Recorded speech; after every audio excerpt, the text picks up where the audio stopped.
সর্বপ্রথম ধন্যবাদ আল্লাহকে।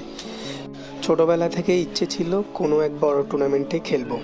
এর আগেও খেলেছি, তবে এত বড় টুর্নামেন্টে এর আগে খেলা হয়নি। এটা হচ্ছে হালিশহর প্রিমিয়ার লিগ তৃতীয়বারের মতো লং পিচ টুর্নামেন্ট। খেলা হবে হালিশহর বিডিআর মাঠ। 17 তারিখ ছিল আমাদের ড্রাফটের দিন, তো আমরা সবাই সেখানে উপস্থিত ছিলাম। আয়োজনটা ছিল হালিশহর চুনা ফ্যাক্টরি মোড় গ্রিনবেরি রেস্টুরেন্টে। আমি বিশেষভাবে ধন্যবাদ দিতে চাই আমাদের টিম ওনার মিলাদ ভাই আর কাইরুল ভাইকে, যারা আমাদের উপর বিশ্বাস রেখেছেন। সবচেয়ে বেশি ধন্যবাদ দিব আমার বন্ধু দায়ানকে। সে আমাকে অনেক হেল্প করেছে, যেটার জন্য তাকে ধন্যবাদ দিয়ে শেষ করতে পারবো না। সবাইকে ধন্যবাদ। আসসালামু আলাইকুম।